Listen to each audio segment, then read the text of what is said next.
Yeah, so my honorable mention for teams in trouble at American Thanksgiving, they're an honorable mention for me because I don't know if their playoff aspirations were as high as the Predators or if they were situated in as good of a position to do some damage in their conference as the Predators were, but I'm talking about the Columbus Blue Jackets. They currently have 12 points in 19 games played, which means that they need 80 points in their next 63 games to make the playoffs. And guys, it's very unlikely. And honestly, for some people, it's a little bit shocking that they've been this bad because going back to the summer, even after adding players like Johnny Gaudreau and Patrick Laine, both of whom have not worked out at all, by the way. No. But they added some players to their back end to make them better. Provorov, Severson are two guys. They got Werenski back for a full season. So we truly thought that they would take a step in the right direction. And guys, it's been anything but. I mean, they had the whole Mike Babcock debacle at the start of the season too. And now, Harp, what is the name of their new coach? Pascal Vincent. So Pascal Vincent has been making some very interesting decisions there, scratching Patrick Laine, benching Laine and Gaudreau together. Some crazy stuff has been going on there, but this team has fallen flat of all expectations. And now, seeing as it's almost American Thanksgiving, I don't think they have a shot at making the playoffs. I can understand benching a player for a period. Lindy Ruff benched Timo Meier for a period, and he's been on a point streak ever since. So that can work, but scratching one of your best guys, I don't find a world where that makes sense to me. It was the most embarrassing moment of his career. Yeah. You see that? Yeah. I saw a lot of comments pointing out the bar down wrister he put it into his own net as a pretty embarrassing moment, but this one's worse. So, I mean, it's a weird team because, it's the polar opposite of a Nashville Predators. The top line is failing miserably, and then there's some depth that's worked out so far. Ivan Provorov's been a pretty good ad for them, but definitely a team we expected more from. But when you, I'd rather be the Columbus Blue Jackets than the Nashville Predator because the Columbus Blue Jackets are very young and they only have up. Whereas Nashville can expect a whole lot of down in the next few years. Yeah, and Speaking of down, they sent down Kent Johnson, which I don't know. If you're going to give these guys a chance, give them a chance. There's just some weird decisions being made in Columbus. And it's a sophomore slump in Columbus. Same thing that happened to Cole Sillinger. Exactly. Great rookie year, above projection.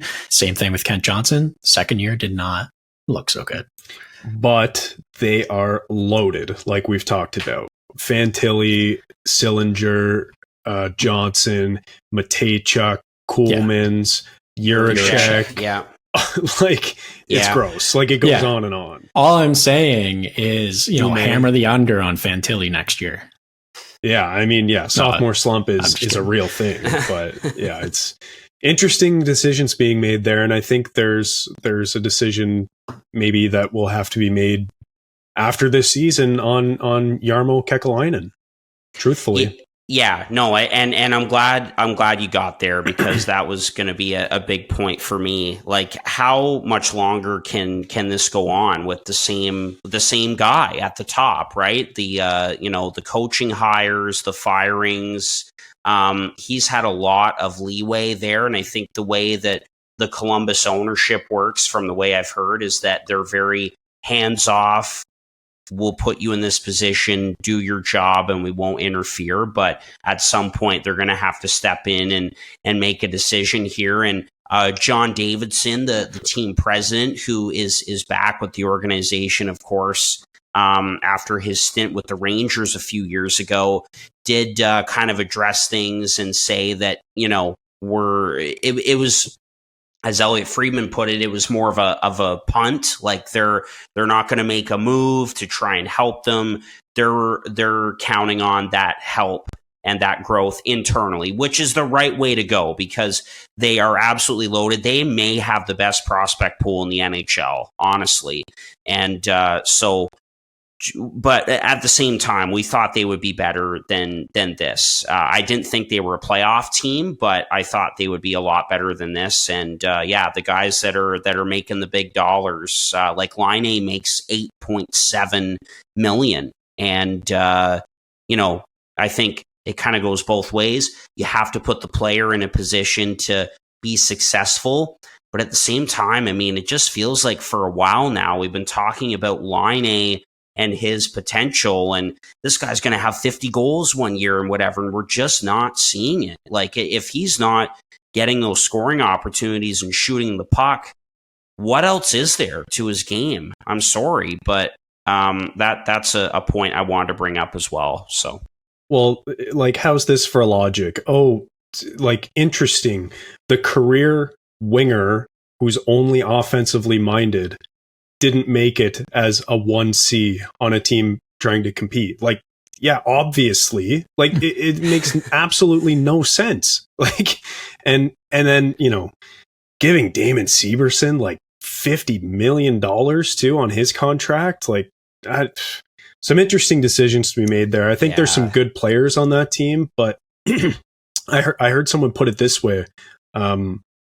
It seems like forever ago that they had another crop of really good players who just couldn't figure it out together in that city. So it's eerily similar to the teams of, Bobrovsky and Duchesne, etc., who all left. So I don't know, man. I don't know what's going to happen in Columbus, but they're in trouble at American Thanksgiving. Well, I just think too there's a bit of a culture issue there, and they're going to have to make a decision on Kekalainen. It's fine to bench these guys and sit them for a shift or whatever, but clearly the message is not getting through. So yeah, they're certainly in trouble. Even though we didn't really expect them to be a playoff team, but we did expect them to take a step.